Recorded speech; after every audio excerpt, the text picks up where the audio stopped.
ಹಸಿವು ಮುಕ್ತ ಕರ್ನಾಟಕ ನಿರ್ಮಾಣದ ಕನಸಿನೊಂದಿಗೆ ಸರ್ಕಾರ ಹಿಂದಿನ ಅವಧಿಯಲ್ಲಿ ಉಚಿತ ಅಕ್ಕಿ ವಿತರಿಸುವ ಅನ್ನಭಾಗ್ಯ ಯೋಜನೆ ಜಾರಿಗೆ ತಂದಿತ್ತು.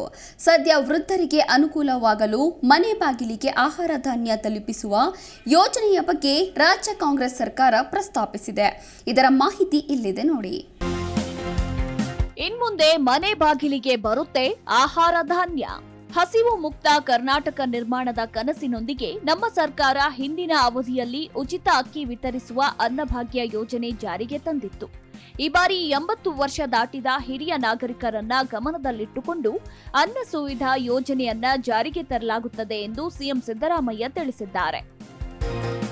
ವೃದ್ಧರಿಗೆ ಅನ್ನ ಸುವಿಧಾ ಯೋಜನೆ ಘೋಷಣೆ. ಮನೆಯಿಂದ ಹೊರಹೋಗಿ ದಿನಬಳಕೆಯ ಸಾಮಗ್ರಿ ಖರೀದಿಸಲು ಕಷ್ಟವಾಗುವ ವಯೋವೃದ್ಧರನ್ನ ಗಮನದಲ್ಲಿಟ್ಟುಕೊಂಡು ಘೋಷಿಸಿರುವ ಯೋಜನೆ ಇದು. 80 ವರ್ಷ ಮೇಲ್ಪಟ್ಟ ವಯಸ್ಸಿನವರೇ ಇರುವ ಮನೆಗಳಿಗೆ ಆಹಾರ ಧಾನ್ಯ ವಿತರಣೆ ಮಾಡುವ ಅನ್ನ ಸುವಿಧಾ ಯೋಜನೆಯನ್ನ ಅವರು ಬಜೆಟ್ನಲ್ಲಿ ಘೋಷಣೆ ಮಾಡಿದ್ದಾರೆ. ಹಸಿವು ಮುಕ್ತ ಕರ್ನಾಟಕವೇ ನಮ್ಮ ಆಶಯ. ಸಾಮಾಜಿಕ ಭದ್ರತೆಯ ಕಳಕಳಿಯೊಂದಿಗೆ ಈ ಯೋಜನೆ ಘೋಷಣೆ ಮಾಡಲಾಗಿದೆ ಎಂದು ಸಿದ್ದರಾಮಯ್ಯ ಹೇಳಿದರು. ಅನ್ನ ಸುವಿಧಾ ಯೋಜನೆಯು ಹೋಮ್ ಡೆಲಿವರಿ ಆಪ್ ಮೂಲಕ ಜಾರಿಗೆ ತರಲಾಗುವುದು.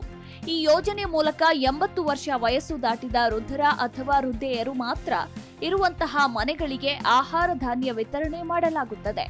ಅನ್ನಭಾಗ್ಯ ಯೋಜನೆಯಡಿ 2024ರ ಜನವರಿ ಅಂತ್ಯದವರೆಗೆ 4.02 ಕೋಟಿ ಫಲಾನುಭವಿಗಳಿಗೆ 4,595 ಕೋಟಿ ರೂಪಾಯಿ ವರ್ಗಾವಣೆ ಮಾಡಲಾಗಿದೆ ಎಂದು ಸಿಎಂ ಬಜೆಟ್ನಲ್ಲಿ ತಿಳಿಸಿದರು.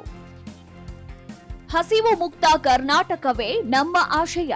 ಡಾಕ್ಟರ್ ಮನಮೋಹನ್ ಸಿಂಗ್ ಅವರ ನೇತೃತ್ವದ ಯುಪಿಎ ಸರ್ಕಾರದ ಅವಧಿಯಲ್ಲಿ ರಾಷ್ಟ್ರೀಯ ಆಹಾರ ಭದ್ರತಾ ಕಾಯ್ದೆಯನ್ನ 2013ರಲ್ಲಿ ಜಾರಿಗೆ ತರಲಾಯಿತು. ಪರಿತರ ಹಾಗೂ ಆಹಾರ ಧಾನ್ಯ ವಿತರಣಾ ವ್ಯವಸ್ಥೆಯನ್ನ ತಳಹಂತದಲ್ಲಿ ಬಲಪಡಿಸುವ ಮೂಲಕ ಜಾಗೃತಿ ಸಮಿತಿಗಳಲ್ಲಿ ಜನರ ಸಹಭಾಗಿತ್ವವನ್ನ ಹೆಚ್ಚಿಸಲಾಗುವುದು. ಇದರಿಂದ ಆಹಾರ ಭದ್ರತಾ ಕಾಯ್ದೆಯ ಪರಿಣಾಮಕಾರಿ ಅನುಷ್ಠಾನ ಹಾಗೂ ಹಸಿವು ಮುಕ್ತ ಕರ್ನಾಟಕದ ನಮ್ಮ ಆಶಯವನ್ನ ಈಡೇರಿಸಲು ನೆರವಾಗಲಿದೆ. 90,000 ವೃದ್ಧರು ಅನ್ನ ಸುವಿಧಾ ಫಲಾನುಭವಿಗಳು. ಮೈಸೂರಿನಲ್ಲಿ ಸುದ್ದಿಗಾರರೊಂದಿಗೆ ಮಾತನಾಡಿದ ಸಚಿವ ಕೆಎಚ್ ಮುನಿಯಪ್ಪ, ಪಡಿತರವನ್ನ ಮನೆಗೆ ತಲುಪಿಸಲು ಬಯಸುವವರು ಸೌಲಭ್ಯವನ್ನ ಪಡೆದು ಆನ್ಲೈನ್ನಲ್ಲಿ ನೋಂದಾಯಿಸಲು ತಿಳಿಸಲಾಗಿದೆ ಎಂದಿದ್ದಾರೆ. ನಮ್ಮ ಡೇಟಾ ಪ್ರಕಾರ ಸುಮಾರು 80,000 ವೃದ್ಧ ಫಲಾನುಭವಿಗಳು ಸೌಲಭ್ಯಕ್ಕೆ ಅರ್ಹರಾಗಿದ್ದಾರೆ ಎಂದರು. ಈಗ 90 ವರ್ಷ ಮೇಲ್ಪಟ್ಟ ಫಲಾನುಭವಿಗಳು ನ್ಯಾಯಬೆಲೆ ಅಂಗಡಿಗಳಿಗೆ ತಲುಪಲು ಸಾಧ್ಯವಾಗದೆ ಈ ಯೋಜನೆಯ ಅಕ್ಕಿಯಿಂದ ವಂಚಿತರಾಗದಂತೆ ಮನೆ ಬಾಗಿಲಿಗೆ ಅಕ್ಕಿಯನ್ನ ತಲುಪಿಸಲು ನಾವು ಮುಂದಾಗಿದ್ದೇವೆ.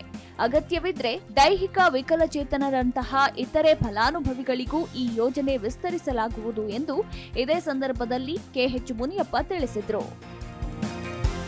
Bureau report, Zee Kannada news.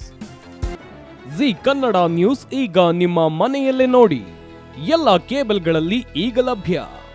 Sun Direct 292, Jio TV 1334, U digital 162, Siti cable 51, GTPL 17, Abhishek cables 821, Rock Line telecommunication 51, Shri Basaveshwara number 60, Vinayaka digital number 53, In digital number 896ರಲ್ಲಿ.